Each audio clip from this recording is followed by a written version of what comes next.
Hey, everybody.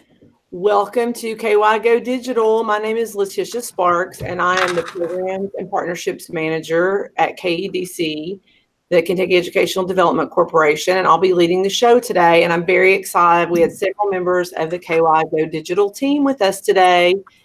Elaine Abernatha, Digital Innovation Leader for JCPS, is running the call. Hello. Heather Worrell, Executive Administrator of Digital Innovation for JCPS, and she is joining us from the JCPS Aspen Challenge this morning. Also on our panel, Allison Gregory, Lead Learner at Simpsonia Elementary School in Graves County, Kathleen Receiver, Digital Innovation Leader at JCPS, and Allison Langley, Special Education Facilitator and Innovative Technology Fellow in Hardin County, and she will be administering the chat window today. So please enter your questions. Let us know who you are, where you're joining us from in the YouTube chat today. I'm going to hand it over to Team Boone County. Marianne, it's great to have you guys with us today, and I'll let you introduce your team. Thanks so much for being a part of the show. Thanks a bunch.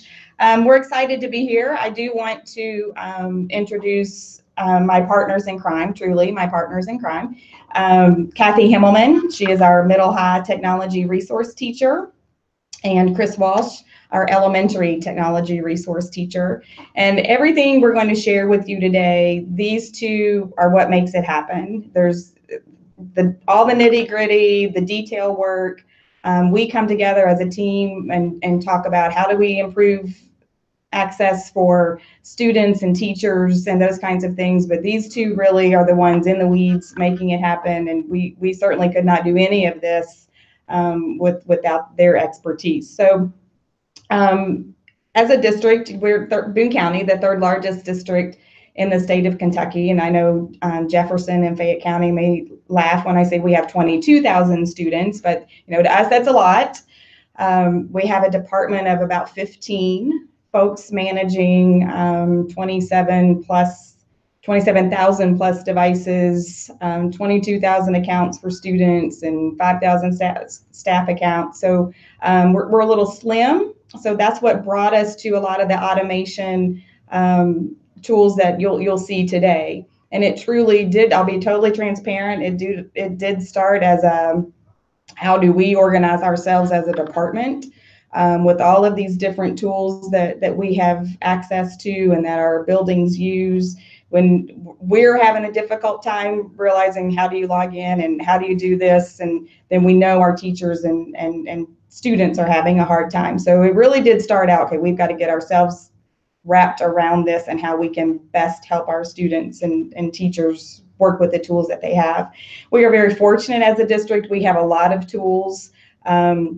We use a lot of the tools that we've seen shared on KY Go Digital. And when we were first approached to do this, we were like, okay, that's already been talked about, that's been talked about, and we do that very similar. So we thought we might just share how we have automated some things to help with some free resources, some paid resources that our teachers have access to. The tools that we're going to share today, all of them are free except for one, and I'll talk a little bit about that when we get to it. But know that we didn't spend a lot of money doing what we're going to share today. So the first thing I want to share is where we started was in Infinite Campus. And we created a custom technology tab in Infinite Campus that really gave our teachers a one-stop shop to see what students had access to, what they were allowed to have, what they were allowed to do, how do I get into programs, and it just gave them one location for seeing those things. So our teachers have rights to see this tab. If a student is assigned to me, I have rights to see this tab. They do not have edit rights, but they can see this. So the first section we created was the acceptable use policy. Trying to keep track of those pieces of paper that come in. Our AUP is embedded in the code of conduct, but keeping track of that every year was cumbersome. So we have a procedure where as soon as the student's enrolled in an elementary, middle, or high, as soon as they're enrolled, they bring in the AUP. That AUP is good for them the length of their stay in that elementary building, middle school building. When the acceptable use policy changes, then we will remove all of the check marks in Infinite Campus, and then we have to, the building will go in and mark those again. But it's really, the AUP is good for them, the length of their stay in that school. We also have a section for bring your own technology. That was, teachers were having a hard time who's allowed to bring their technology, who's not. And our schools have developed their own sets of procedures and requirements that students must make, going through the digital driver's license. Common Sense Media will use to go through the cyberbullying, online safety, those kinds of things. And once they've met the school set of criteria, they're allowed to then bring their own device. This is where we can track that if they're allowed to do that. Next section of the acceptable use policy is looking at an assigned device, whether they have picture rights, so the teacher can look and see. So if I have a Chromebook assigned to a student, we are 1-to-1, third grade through 8th grade. I can see what device I've assigned to that kid here. Are they allowed to have a picture taken for school related purposes, or are they not? So we have a check mark for no, because majority of our kids are allowed to have that, so it's easier just to mark that no. Then we have a couple of notes fields. You'll see there. One new piece that we've added is the disabled account. And if the school technology coordinator needs to disable a student's account for some reason, that school technology coordinator can check that box, and then on the back end, that student's account will be disabled. And then the last three fields that you see on our Infinite Campus Technology tab is really where the magic happens for a lot of what we're going to talk about today. So again, the teacher can see all of this, and this is particularly helpful at the elementary level where, kiddo can't get logged in. What's my username? What's this kid's email address? We're a large district. Sometimes we have duplicate names that need an extra initial or a number or something on there. So this is where it helps the teacher a lot to be able to see what is that kid's login information. So we have automated this piece so that we have a tool. Once the enrollment is created in Infinite Campus, we have a tool that we use, Tools Forever, and we use the UMRA portion of that. That's the User Management Resource Administrator piece of that tool. So when the enrollment is created in Infinite Campus, UMRA then pulls that information and it creates the Active Directory account. So we don't, once the building registrar, whoever it is in that building that puts the enrollment in, they start the process. And so from there, everything is automated. The AD account is created, which then gives you the email address and all of those things that you see here. The username, once AD has created the email address, the username is pulled from the first dot last of that email address, automatically populates the username field. The password, once again, when the enrollment is created, on the demographics tab, we pull the last 4 digits from that demographics tab and put it in the password tab. So that's automated. And then the email address, as it just comes from Active Directory, that gets pulled from here automatically. So all of these things, the enrollment may take place at 10 o'clock in the morning. All of these processes take place overnight. So when the kid comes back the next day, they're ready to go. All right.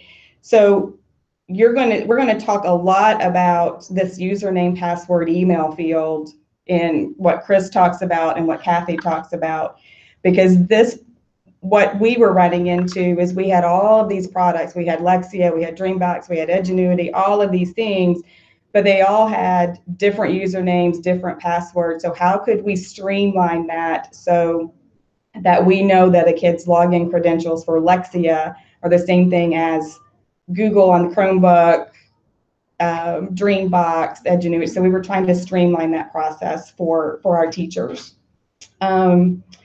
Again, the school technology coordinator has rights to edit this field. So if a name changes or something like that, this can be changed. Email address changes for some reason.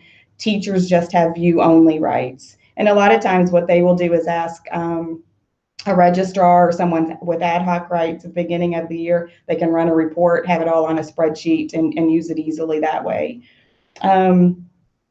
Anything you guys would add, or any questions that anybody would have before we shift to the I next just like to slide? say, this is a game changer for me. You all say you didn't have anything to add after looking at the other episodes, but I get something out of every episode. And for me at the elementary level, we have 1 million programs that we use. And so just the amount of time that this is going to save us is huge. So thank you for sharing, and don't ever feel like there's not something we can use, because definitely game changer. Okay. So keep in mind this username password email field, because a lot of what Chris and Kathy are going to talk about, this is where that information is coming from. So I'll let Chris take over. All right. So as Marianne said, it all kind of starts in Infinite Campus. And then now that we had kind of an organized structure of what usernames and passwords are going to be for students, we had to figure out how are we going to make it easy for folks to access all the different programs that we offer. So what you should see on the screen there, we tried to start with the why. Why do we need this? And because we didn't know, we had a hard time keeping track of where everything was. And so this was, again, kind of started from that need. So because we're mostly one-to-one with Chromebooks, we used Google Sites to create a website. And as you see on your screen, there's a little drop-down menu. And as long as any Boone County user is logged into their Google Chrome account, they'll have that drop-down menu. And those are links that we push out to everybody in our district. The one that's in the little red box, that's the district programs dashboard that I'm going to talk about. So as long as any of our users, our students, teachers are logged in, they'll see that menu and they can get to this website. The website kind of came out to solve a number of problems. One was to have a central location for everything. We've got one website that any school in our district can go to, any student, any user, and it will take them to the appropriate link to the programs. The other piece there is we only have to update one website instead of having to tell every school to say, hey, you need to go to your school website and update this link, and go to Network Apps or go somewhere else to kind of get to those links. And then the other piece is troubleshooting. We get calls all the time. They're saying, hey, we can't get into Lexia. And our first question is, well, how are you trying to get to Lexia, right? And if they're not starting on our district programs dashboard website, then they're probably doing like a Google search or something, which is taking them to the wrong place. So this really helps us tremendously when we're trying to solve those problems. So the next screen here, you saw on the initial home screen, if we can go back, Elaine, a couple slides back, right there, perfect. You see they have 4 choices, very, very basic. You're either a building program admin, a district program admin, a student, or a teacher. So based on your role in the district, you're going to make a selection for what, because each product could have different links for how those different roles log in. So we're going to start with the student view. So the student view, just very basic. You can see we have icons for all of the programs there, and this is just a snapshot. There's many more if they scroll down the page. And some of those, we do utilize Clever in the district, so some of those are going to take them to a Clever login. Some of those are going to take them directly to the product itself to log in. And so again, this was just having one place that we could update and maintain the links to make sure they're accurate.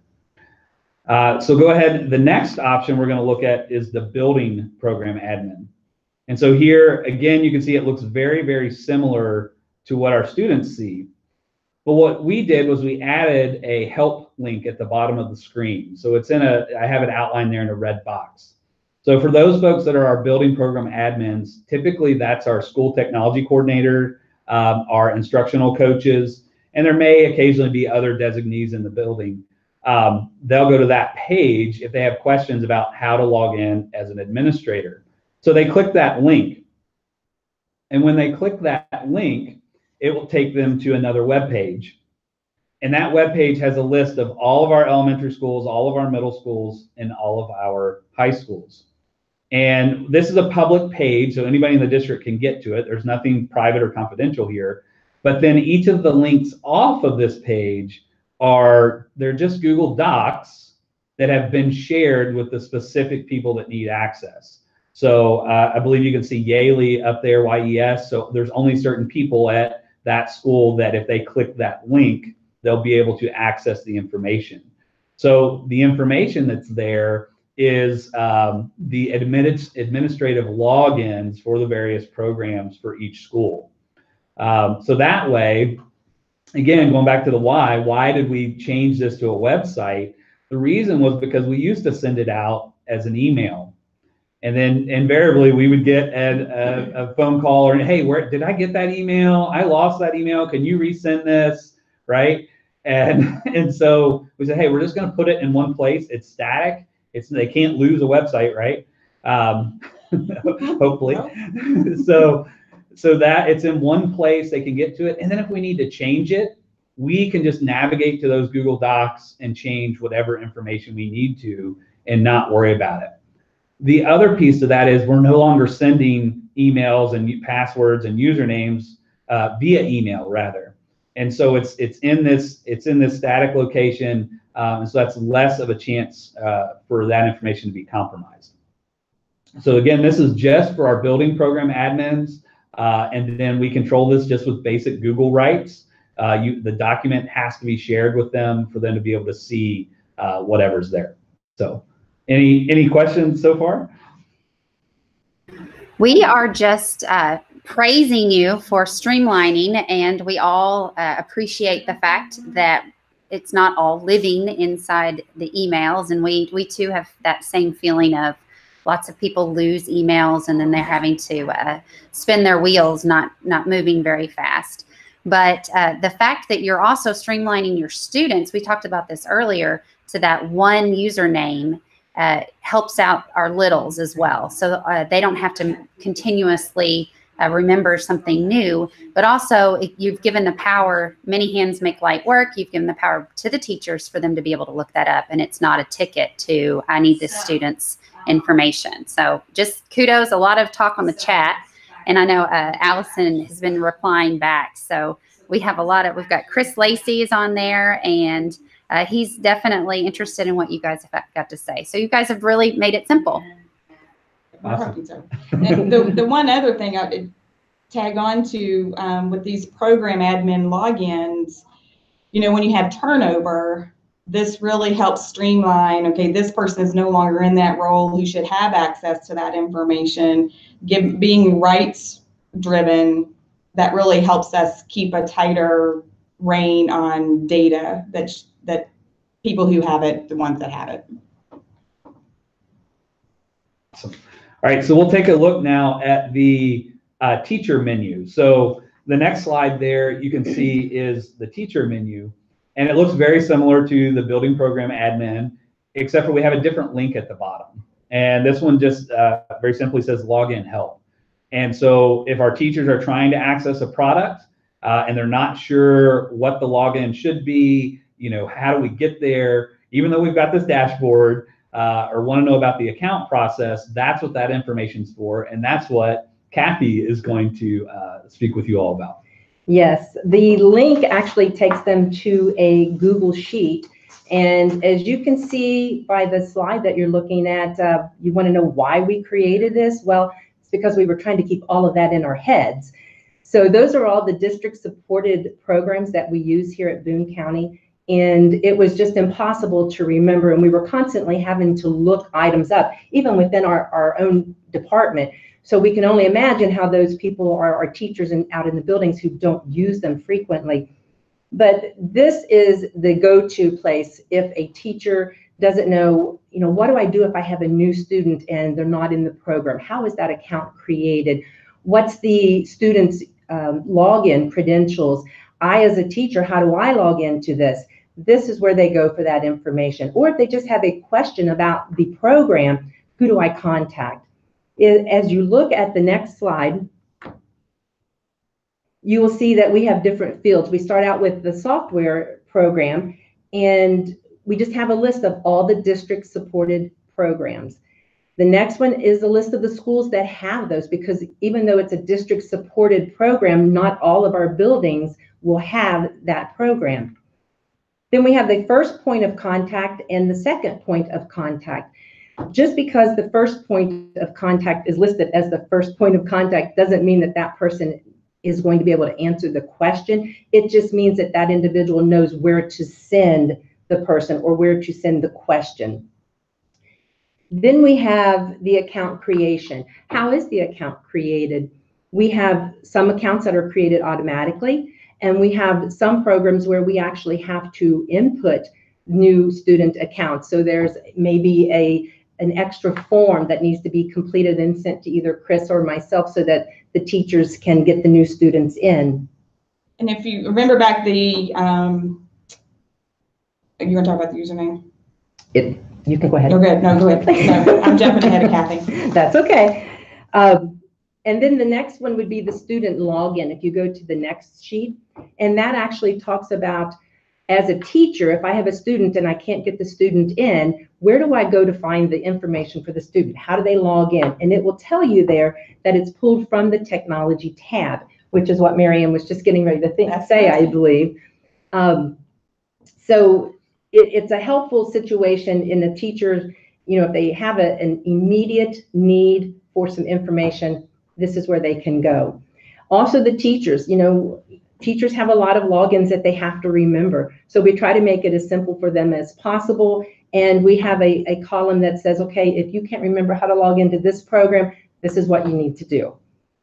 How to access it is just where we put a link. You'll see some of those say Clever. Those are ones that we use through the Clever, as Chris mentioned earlier.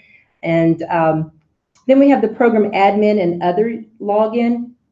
Notice that one of those says the school admin short login. The login page that Chris was talking about for the program admins, we actually have two different types of logins that we use for them. One is a long credential and one is a short credential. And depending on the program, they will have to use one or the other. So we have placed that information in this column so that they will know, if I'm going to this program, I need to make sure that I'm using the short admin password and credentials. And then we have a column that says available date. And that just lets our teachers and our people in our buildings know that this is when that program will be ready to use at the beginning of the school year. If we have a new program, or we have some programs that we have to wait until enrollment gets settled down, you know, they may start a little bit later. So we just put a date in there, and it's sort of a win-win for everyone. Any questions? I have a question. I'm interested to hear the response from your teachers, because I can imagine this would be awesome for me. I would be so happy to see this, and kind of like, how did they react? How long has this been in place? That kind of thing. So we've had it, this is I think our second full year of having it this detailed. It was kind of a work in progress. Like I said, we created it originally just so we could keep track of it, and we hung Keith Urban beside it so that when we were frustrated, we could look at Keith Urban, and it was a very. I saw that. So that's what's hanging beside my desk, so that I can just turn right and there's Keith. So to say that we have every one of our teachers who are using this regularly, we would not be telling the truth if we said that.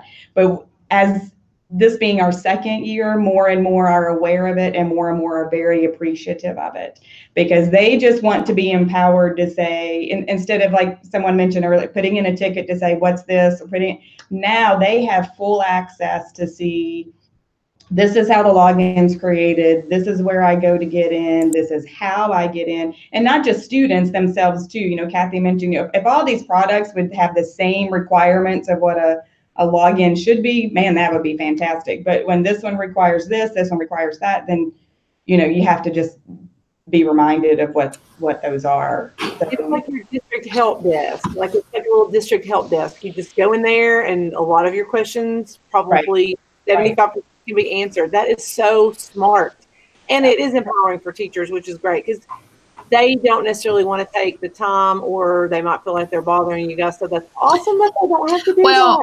And as a principal, they'll come to me a lot of times because we're a smaller school for all of that information. And so for me, even if our district could take that on, it's great. It's automated. It pulls, and for teachers, it just takes a little bit of time for them to go in and know that's the tool they use. And so if you just continue to direct them to that Google site, it becomes automated for them too.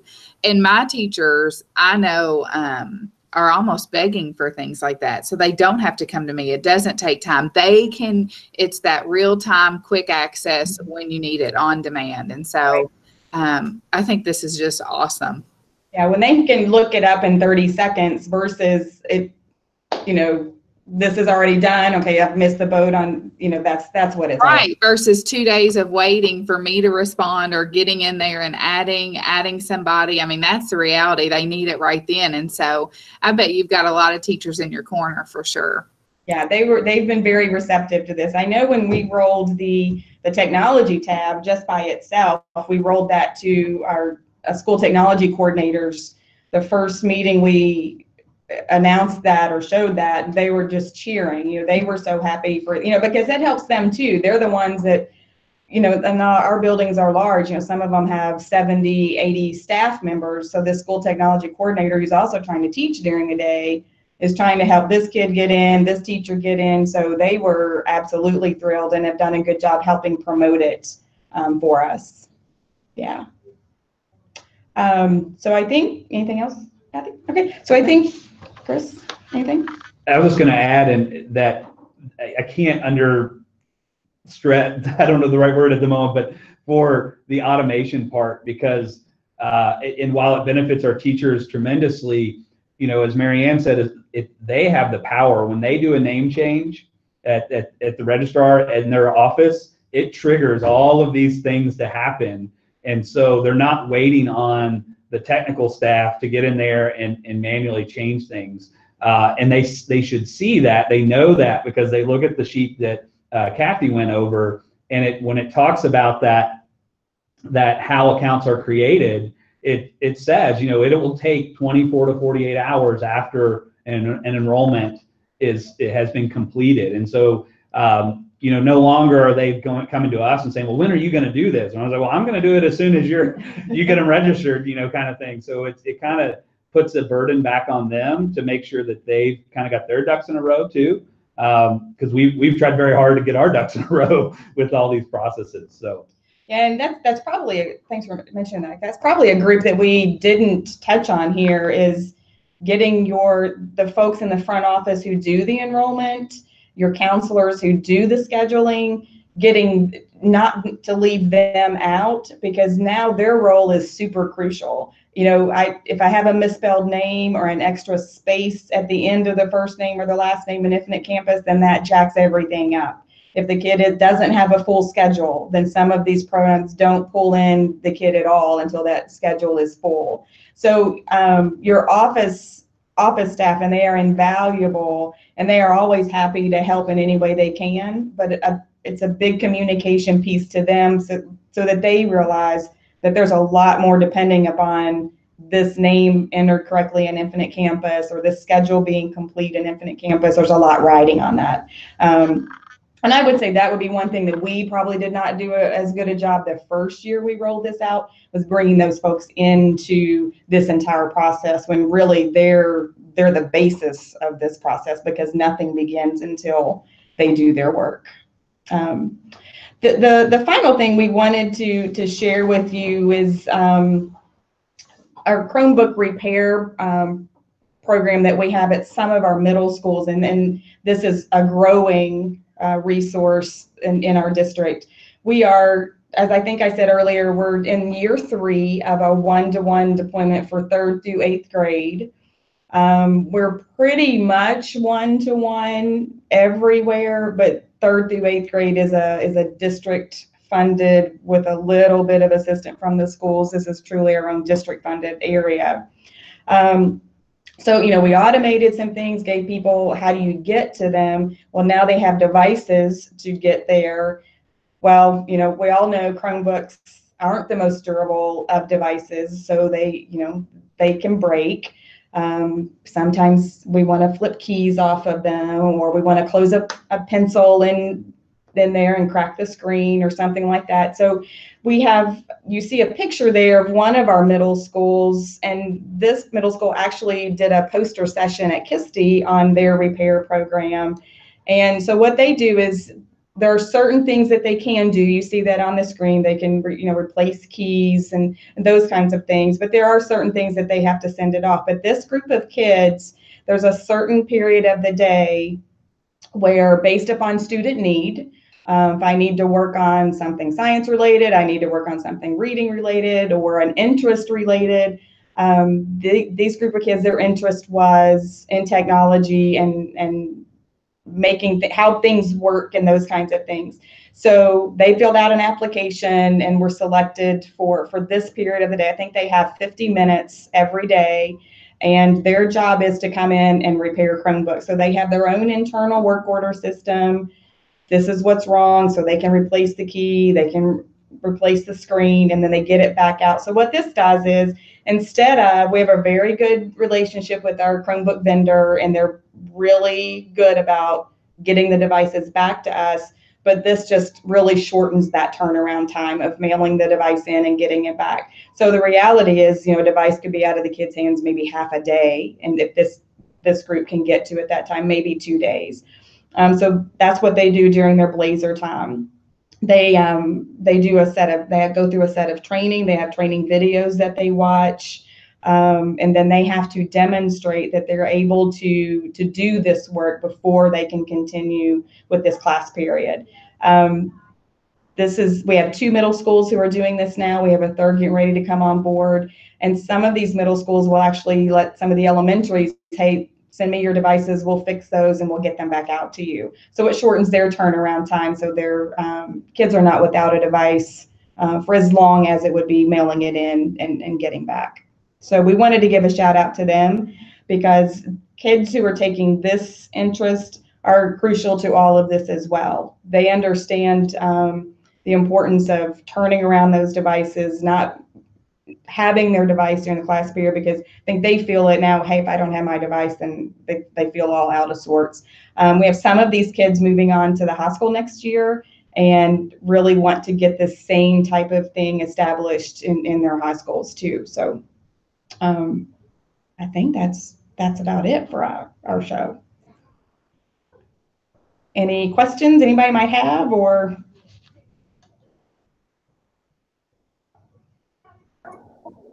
I wanted to go back and just really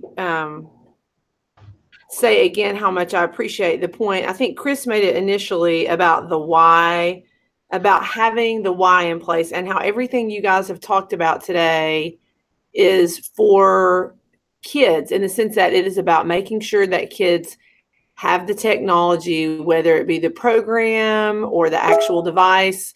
Because if they don't have the technology and it's not accessible, they can't be doing the learning. So I think that's such an important point that you made here. And I also really wanted to just go back and stress the point you made about having all the people in the system on board, and the importance of having the front office staff in the mix there, because they are the people who are dealing with the students every day, all day long. They know the information that nobody else knows that needs to go into Infinite Campus. I always found that to be true.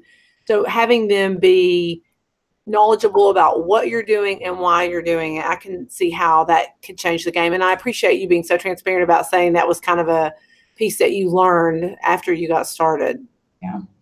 Yeah. We would definitely do that a little different.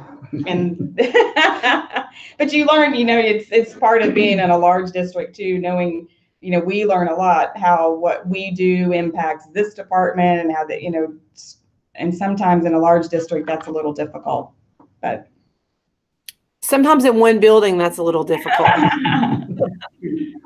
But that's what's great about the more transparent you are about what you're doing and why. Typically people are like, oh, I know what I could be doing to contribute to that. So that's a great point you made there.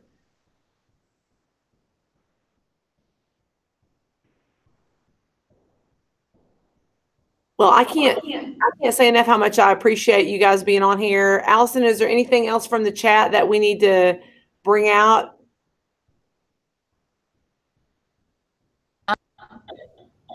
I don't think there's any specific questions, but I do expect that the folks in Boone County will have their emails inundated with a lot of questions and a lot of requests for sharing. So thank you all very much for sharing today. And we're happy, reach out to us. We're happy to share. We can do a chat with, any folks who want to ask more detailed questions, see things. We're happy to do that. Well, I really appreciate that so much. And I know Elaine's going to do some closing comments for us. But thank you, Boone County, so much for being with us today. And I may actually be sending you some emails after this, asking for some assistance. Okay. But anyways, you'll be able to see like where our kids are. And I might have just confused you, but So thanks everybody for sharing with us. Marianne and Kathy and Chris, I want to thank you again for making this the true spirit of a team sport and helping us all work smarter, not harder. So if you're out there and you want to receive on-demand video support, just click subscribe to our channel at KentuckyGoDigital.com. And all you have to do is click that subscribe button. If you're unable to click that button, just make sure you are signed in to YouTube. Our next show is in May, and we are going to explore the coding in the LI classroom, so low incidence with Nick Newton. And we have also a Facebook page.